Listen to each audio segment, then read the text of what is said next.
The number you have dialed has been changed.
Andito po tayo ngayon sa Wing Church and binigyan po kami ni Manong Guard ng ganito kasi sarado daw po yung museum and included daw po sa loob ng brochure yung kung ano yung nasa loob ng museum.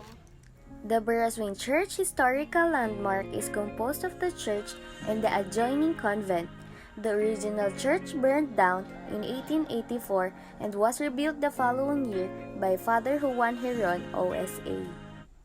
Wing Church in Malolos, Bulacan enshrined in its hallowed halls the aspiration and commitment of the Filipino people to become an independent nation and establish a republican government at the end of the Philippine Revolution against Spain in 1898.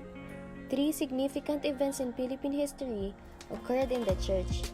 The convening of the First Philippine Congress on 15 September 1898, the ratification of the Malolos Constitution on 21 January 1899, and the inauguration of the First Philippine Republic on 23 January 1899.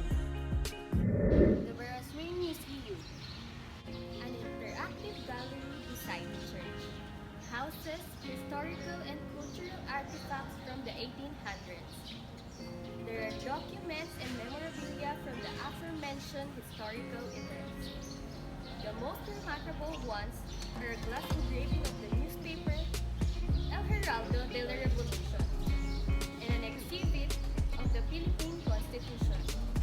The National Historical Commission formally opened the upgraded Wing Historical Landmark and Museum on Saturday during the 114th commemoration of the Malolos Congress.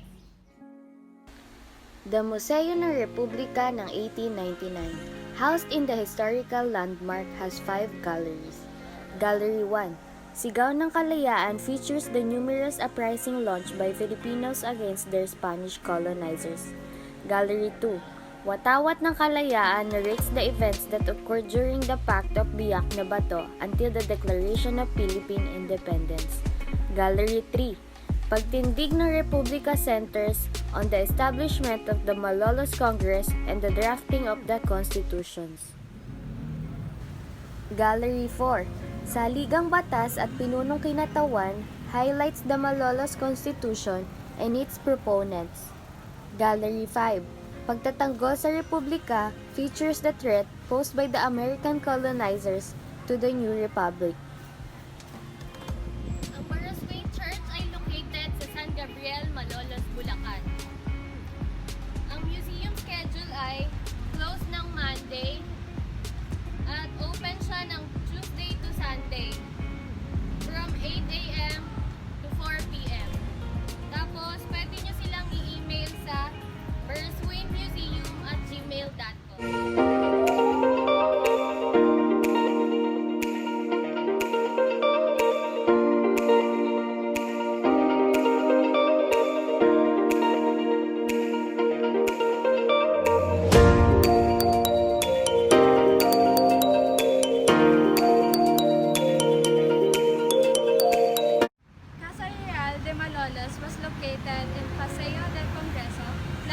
Real, Malolos.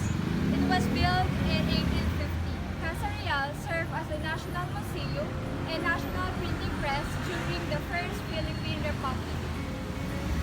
The revolutionary organs La Independencia, El Heraldo de la Revolution, Kalayaan, Kaibigan ng Bayan were printed. It was restored in 1852. It also became the town's Casa Regional, Ayuntamiento, and Casa Presidencia Municipal.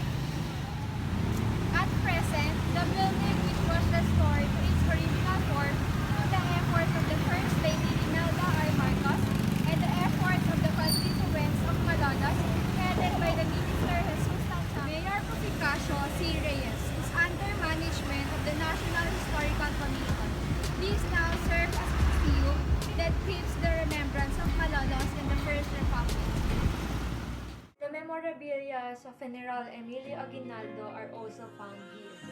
First-class families of Malolos, their furnitures, old books, stamps, paper money, and coin are also displayed in the shrine.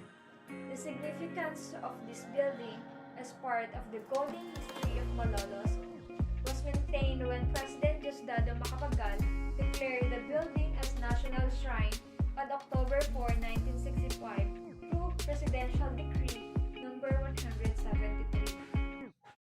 Casa Real is also one of Malolos' oldest structures. The building contains exhibits, printing press of Malolos Republic, and one of the permanent exhibits of Casa Real Shrine are relics of the brave women of Malolos, of whom Rizal wrote a poem to honor their courage of setting up a school against objections from the town's friars.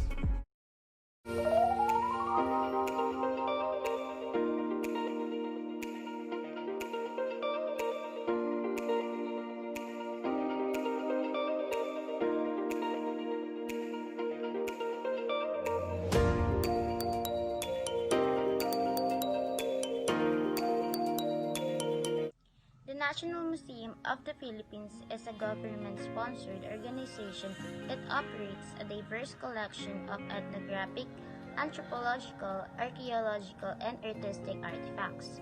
The National Museum of the Philippines operates the Museum of Art, Natural History, Anthropology, and National Planetarium. It will discuss the history of two of these forms. The National Museum of the Philippines is the institution established by the Philippine government as a conservationist of the natural and cultural resources of the Philippines.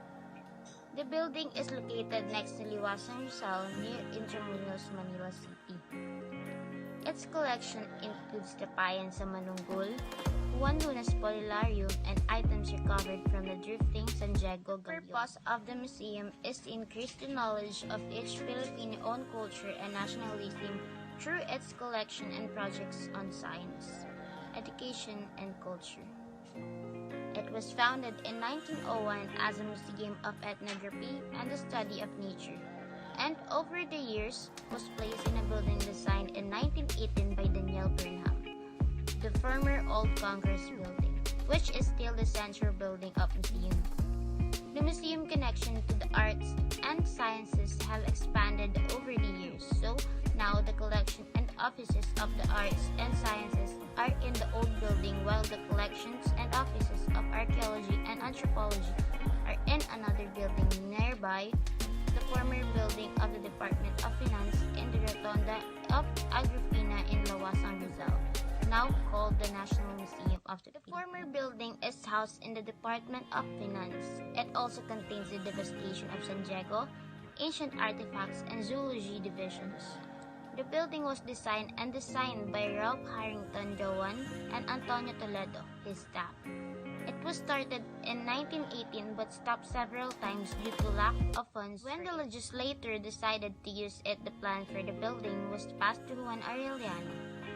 The building was formally inaugurated in 1926 and was valued at 4 million pesos. Wow! And it was even used by many government departments before the renovation began to be turned into a museum of anthropology in 2000.